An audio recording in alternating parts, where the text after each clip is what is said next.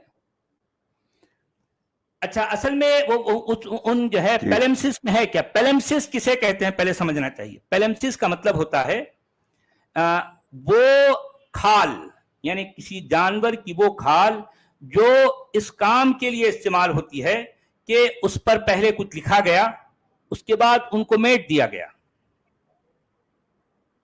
ٹھیک ہے، مطلب پورا پروسیس کیا جاتا ہو، کیمیکل پروسیس بھی ہوتا ہے اس میں پورا. یعنی اس کو باقاعدہ پوری طرح سے جو لکھا گیا تھا اس کو پوری طرح سے میٹ کر، اور پھر ظاہر بات ہے ان کے اپنے حساب سے ایسا لگا کہ ہم نے جو پہلے لکھا تھا اس کو میٹ دیے اور وہ مٹ گیا. ظاہر بات ہے ہماری نیکڈ آئی سے جو ہے اگر آپ دیکھیں گے تو ان پیلمسس کو آپ کو جو ہے سمجھ میں کچھ بھی نہیں آئے گا، لیکن ہاں یہ کچھ بھی نہیں ہے. اچھا وہ جو پہلے لکھے تھے، پہلی والی جو عبارت ہے، اس عبارت کو لکھ کر انہوں نے میٹ دیا، اور میٹ کر باقاعدہ اس کو دھو ڈالا. دھو ڈالنے کے بعد میں ان کو لگا کہ اب یہ عبارت مٹ چکی ہے، یہ دھوئی جا چکی ہے، اب صاف ہو گیا معاملہ. اس کے اوپر انہوں نے ایک نئی عبارت لکھی.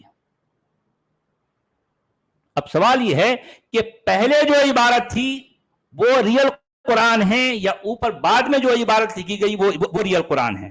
اچھا مسئلہ یہ ہے کہ اگر یہ موجودہ یعنی مطلب ہماری ٹیکنالوجی، یہ جدید ترین جو ہے جو وسائل ہیں، جو امکانیات ہیں، اگر یہ نہ ہوتی، اصل میں اس کو کہتے ہیں فوق بنفسجی جو ہے شعاعیں، الٹرا وائلٹ جو ہے جو ریز ہیں، الٹرا وائلٹ ریز کے جو ہے کچھ خاص طریقے سے ان کو جب گزارا گیا تو وہ نیچے جو لکھی ہوئی عبارت تھی وہ بھی دکھائی دینے لگی. اب بتائیے آپ سمجھ رہے ہیں؟ ہاں تو یہ جو اوور رائٹنگ ہے، اچھا نیکڈ آئی سے ہمیں اوور رائٹنگ نظر نہیں آتی، جو نیچے لکھا ہوا تھا وہ مٹ چکا ہے، لیکن یہ اس مطلب فوق بنفسجی جو ہے جو شعاعیں ہیں ان سے گزارنے کی وجہ سے وہ نیچے کی عبارت بھی جو ہے اس میں آ گئی، اور اس کی بھی مائکرو فلمز بن چکی ہیں.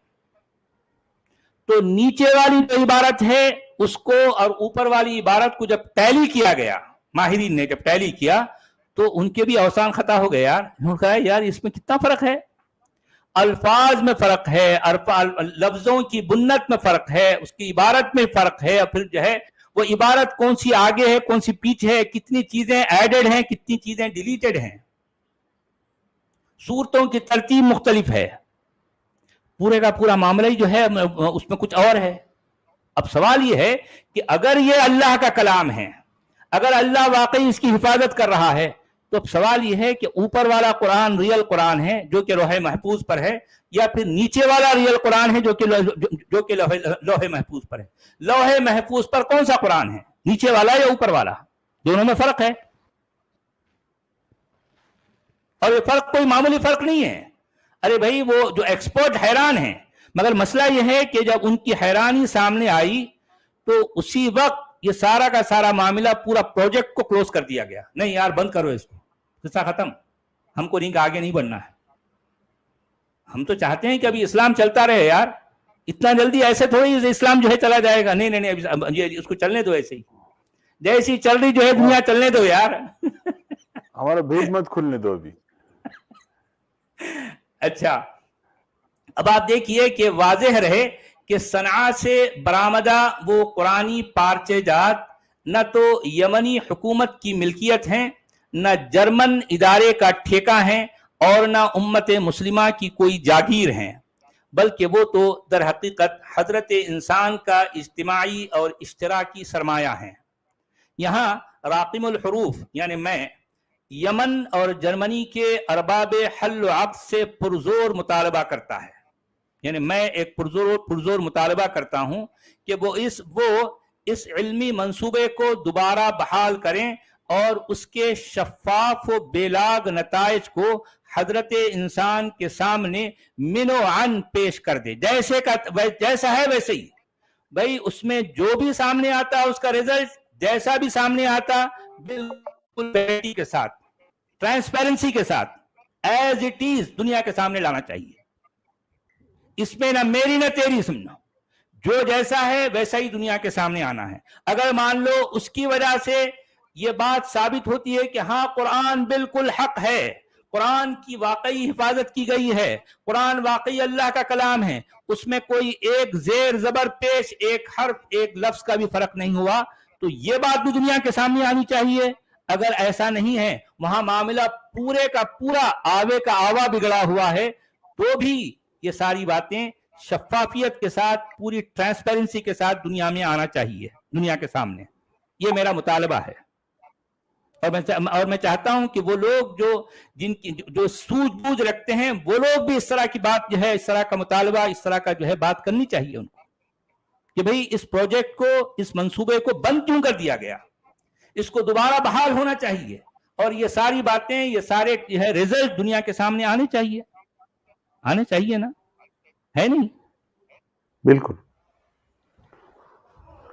تو چلیے جناب، بہرحال یہ تو وہ ریسرچ شروع کروانے والے کون تھے سچ والا جی، اور بند کروانے والی اتھارٹیز کون ہے وہ؟ اصل میں بند کروانے والی اتھارٹیز تو جو ہے ہمارے سامنے نہیں آ سکتی نا، یہ تو معاملہ بہت بڑا، اب ہم سمجھ سکتے ہیں کہ یہ اتنے بڑے ریسرچ کو، اور پھر جو ہے جو باتیں سامنے آئی، اگرچہ کہ بڑی جو ہے وہ سینسرڈ ہو کر ہمارے سامنے جتنی باتیں آئی ہیں، چیدہ چند باتیں سامنے آئی، تو اس سے یہ باتیں ہمارے سامنے آ رہی ہیں۔ اب اگر مان لو کہ پوری باتیں سامنے آ جائیں تو کیا بنے گا، اس کا کیا بنے گا؟ کیونکہ یہ سوال تو ہے نا کہ جو نیچے جو تھا وہ ریئل قرآن ہے، یا جس کو اوور رائٹ کیا گیا وہ ریئل قرآن ہے؟ ریئل قرآن کیا ہے؟ پھر اگر اوپر والا صحیح ہے تو پھر نیچے والا کیا تھا؟ اور اگر نیچے والا صحیح ہے تو پھر اوپر کیوں لکھا گیا؟ اس میں اتنا بڑا فرق کیوں ہے؟ یہ سوال تو ہے، سوال ہے۔